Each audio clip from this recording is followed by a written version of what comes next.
What if I told you your favourite childhood cartoons aren't what they used to be anymore? The cutest and most cuddly characters are now the most bloodthirsty and brutal monsters. Listen, I don't know what the hell Hollywood are smoking, but it's getting out of hand. So step away if you don't want your childhood ruined, because here are 5 of our most beloved childhood cartoons that have become horror movie monsters. And warning, the cuter they are, the more brutal they've become. Let's kick things off with our favourite honey-loving bundle of joy, Winnie the Pooh. The first movie must have broken the box office and won a bunch of Oscars or something because the creators got the green light to make a sequel, Winnie the Pooh Blood and Honey 2. And I actually really enjoyed it compared to the first one. At least now Pooh looks like a vicious killing machine rather than your unemployed uncle playing dress up at the cookout. So where are we now? Christopher Robin survived the massacre from the first movie, but everyone blames him for the murders. Because why the hell would you believe someone if they walked out of a forest full of dead people and blamed it on a big ass yellow bear and his trusty sidekick, a talking man-bear-pig creature? If things couldn't get any more out of hand, Owl and Tigger escaped copyright jail just in time to form the Avengers with Pooh and Piglet. Fortunately for humanity, Piglet's rarely let himself go since the divorce and he had a few too many Dunkin' Donuts. He gets caught lacking by his ops and they send him to the Shadow Realm. Back in town, Christopher receives news that every teenager dreads to hear. And no, he's not adopted. Pooh's actually his long lost twin brother, Billy. No, I'm not joking. You cannot make this up. When they were kids, Billy got kidnapped by a mad scientist who mutated him and turned him into a human-animal hybrid. That family reunion is going to hit different. Pooh wants vengeance and Owl gaslights him like, "You little bitch ass boy, you really gonna sit there and do nothing after they killed Piglet, you bum." By the way, did I mention that Owl talks unlike Pooh? He actually talks hella smack like prime Kevin Garnett in Overtime. Anyway, the trio of Pooh, Tigger and Owl head to Ashdown like Messi, Suarez and Neymar in their prime, and they have one goal: to massacre people. They slaughter Christopher's parents, rip through his friends and even crash a rave where they slaughter an entire warehouse of people.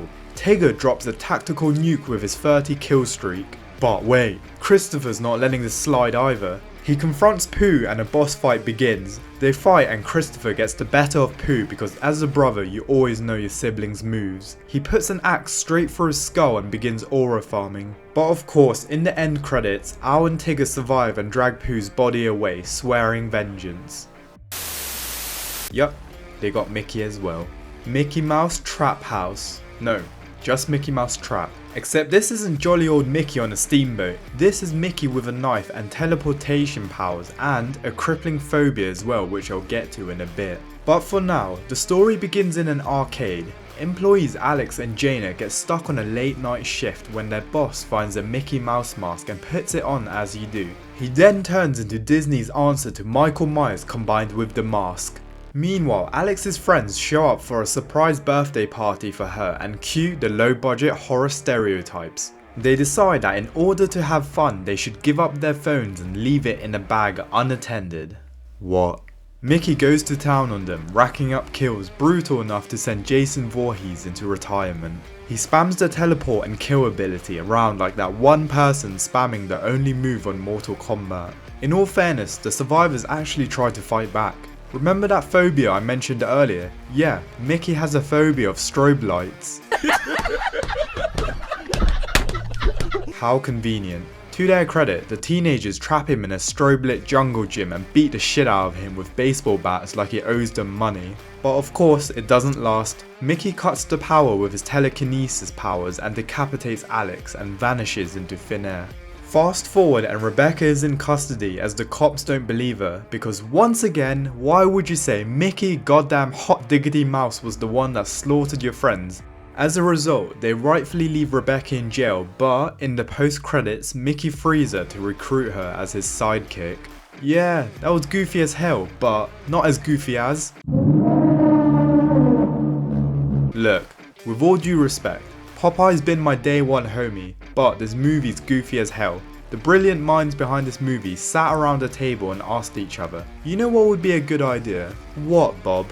If we turned spinach that Popeye ate into trenbolone acetate. In this law accurate live action adaptation, Popeye still eats spinach, But one day, the factory that produces the canned spinach gets contaminated with what I would guess is a mixture of anavar, testosterone, and trenbolone acetate. This contamination causes Popeye to mutate into pre-USADA Brock Lesnar with biceps like that one Russian guy that injected oil into his arms. Anyways, it wouldn't be a horror movie without, you guessed it, a group of teenagers with combined 5 brain cells, conservative estimate. They sneak into Popeye's abandoned cannery to film a documentary about the legend of the Sailor Man. Of course, Popeye shows up, except now he's 7 feet tall, supernaturally strong and crushing skulls with his bare hands. He goes around ripping people apart like a Mexican cartel video and turns the factory into a slaughterhouse. Oh, I nearly forgot. There's actually a plot, believe it or not. The spinach was contaminated decades ago thanks to shady corporate cost cutting, those damn consultants. And the olive oil? She actually tried to expose the scandal before vanishing, leaving behind a daughter, Olivia, who of course ends up being one of the teenagers filming the documentary today. By the end, Popeye discovers that Olivia is his child, which temporarily softens him up, and they're about to have a heart-to-heart when idiot number 1 shoots Popeye. Popeye beats the shit out of him, and idiot number 2 holds Olivia hostage because clearly that's what you do to the Incredible Hulk's daughter. Popeye saves Olivia and rips idiot number 2's arm off and begins beating the shit out of him with it. Looks like he could really use a hand when it comes to common sense and survival. The police soon arrive and Olivia covers for her pops by saying she doesn't know who did it, and the police are just kinda like, okay, fair enough. Let me get this straight. Multiple decapitated people isn't enough to raise any alarms. The police are just like, damn, that's crazy. Anyway, the movie closes with one of the corpos going back to the factory as you do after hearing over 10 people had been brutally annihilated there, and guess what? Popeye annihilates him. There's definitely a lesson to be learned here somewhere, but I don't really know. Listen, I hope I haven't ruined your childhood so far, and while you're here, be sure to give that subscribe button a good boop to support me in making more videos like this. Bambi has had enough of being a fucking orphan. It's about damn time humans get a taste of their own medicine. It's about time innocent families minding their own business get their house annihilated. Yeah, wait, what? The start of the film begins exactly like its cartoon counterpart. Bambi's mother gets killed by a hunter, and yeah, that's pretty much where the similarities stop. We see a farmer company dump toxic waste in the forest's reserves, and it doesn't appear to be their first time either. Feline, yes, Bambi's love of his life, is run over by this toxic waste truck and their child disappears. A saddened Bambi then drinks from the poisoned water and becomes a monstrous, vengeful creature seeking revenge against those that wronged him. In the present day, a mother, Xana, and her son Benji are travelling through the woods to visit her husband's family for Thanksgiving. Her husband / Benji's dad, Simon, is not there because he went to get milk. Suddenly, their vehicle is attacked by Bambi and the no-name side character driver is offed, but Xana and Benji escape. They then reach the home of Simon's family, his elderly mother Mary and his brothers Andrew and Joshua, plus Andrew's wife Harriet and their teenage son Harrison. Don't bother remembering the names, most of them die soon anyway. Mary has dementia, which automatically means she begins that horror movie bullshit of scribbling sinister pictures aggressively. Xana tells them about the big-eyed Godzilla deer that attacked them, and Joshua's like, yeah, I'd win, and leaves the house to go solo Bambi in hand-to-hand combat. Bro, what are you doing? You are not him.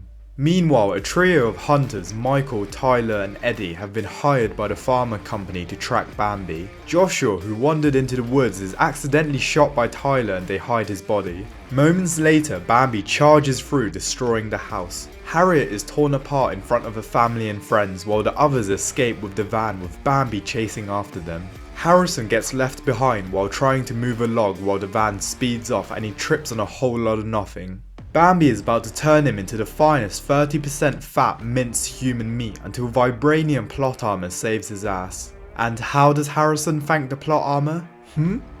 Any guesses? He gives a random innocent rabbit the prime CR7 knuckleball free kick treatment. Rabbit's like, what you say fuck me for? And in case you haven't figured out the theme of this movie yet, it's I'm not letting that shit slide. Rabbit's mutated homies pull up and they jump his ass by eating him alive as his head is stuck in a bear trap. Damn Rabbit, I apologise, I was not familiar with your game. Meanwhile, Xana, Mary, Benji and Michael escape to a nearby shed where they find Benji's dad Simon. Looks like he wasn't getting milk. In fact, we learned that he was responsible for the toxic waste that contaminated the woods and caused Bambi's mutation. He's also the one that captured Bambi's child. If things couldn't get any worse, Benji catches a stray when Simon deadass tells Xana that he's not interested in his son and does not want to be a part of his life. An upset Benji runs outside and sees hunters trapping a fawn with the intention to lure out Bambi and kill him. Hunters 1 and 2 get mauled by Bambi and Benji uses this opportunity to free the fawn. Bambi continues his carnage by attacking the hideout and massacring anything that gets in his way until the side character shoots a gas cylinder and explodes the whole house. And we both know Mythbusters debunked that. The gas cylinder part I mean, not the mutated ravenous deer monster. Anyways, outside Michael threatens to shoot Benji if he doesn't hand over the fawn. Benji refuses and just in time Bambi pulls up and sends Michael to the Shadow Realm. Instead of protecting his wife and child, Simon dashes faster than Prime Wally West out of there. Benji hands over the fawn, but Michael with his last dying breath shoots Bambi. Like I said, theme of the movie, not letting that shit slide. And Grandma is not letting that shit slide as she spins the block for Bambi and finishes Michael off. Meanwhile, Simon, who skedaddled out of there, gets jumped by the infamous rabbit gang and that concludes the movie. Moral of the story? Fuck around and find out.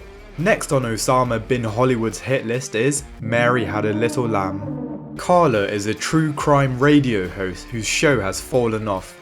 Her boss Pete gives her a week to find a good story or she's on the chopping block. That's when life gives her lemons as she hears on the news that several people have gone missing in the woods near her. The question now is, how is she going to find the other people stupid enough to go with her? Her plan is simple, follow the same path as the missing people. Oh boy. She assembles her Justice League comprised of these people, and I'm not going to bother naming them for you because we all know they're going to die soon. After hours of walking, they finally stumble upon a shack that looks like it's owned by the crones of Crookback Bog. They go in uninvited and this creepy ass woman reveals herself from the shadows. She isn't terrified at all by the sight of a group of strangers breaking into her house. That would be my cue to skedaddle out of there. Her name is Mary and she offers them water and tea. Anyways, Carla sits her down for an interview where Mary reveals that she lives with her 33-year-old son who never leaves the house and doesn't have a job. And so it is revealed, the individual who keeps raiding my clan overnight. Bro is 33 years old, unemployed, living in the woods where people go missing. Yeah, officer, this guy right here. Carla concludes that they need to stay the night with them to uncover more for a talk show. She talks about how this could be the biggest news of the year.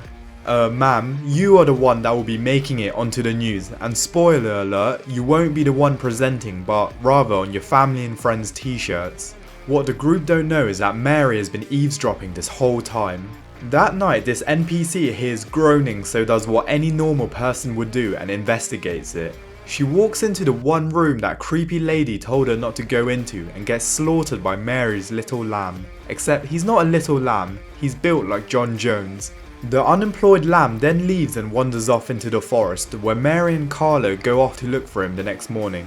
The lamb bear pig creature returns and fucks up these two NPCs. The other two try to leave but the lamb's not letting that slide and carries them away. Meanwhile, Mary reveals to Carla that her son loves her and has been waiting for her this whole time. They kidnap her and gather around the table with the other two. Mary tells Carla she will marry her son while the lamb casually slits this guy's throat. That's one way to win a girl over. Bet that left her breathless. Shelly manages to escape but the lamb's a D1 athlete and catches up to her and unalives her. Back at the dinner table, Carla also manages to escape and uses this opportunity to kill Mary. Enraged, the lamb chases her but Carla manages to reach a passerby just in time and they escape by the skin of the teeth. Yeah, that film was ass. But there you have it, 5 cartoons that we grew up with that have become horror movies. Comment down below which one you liked the most, or which one you thought should have been left in the archives. And before you go, there are many movies out there like Pinocchio and Humpty Dumpty that have been turned into horror movies, so hit that subscribe button if you want to see part 2. Until then, see you in the next video.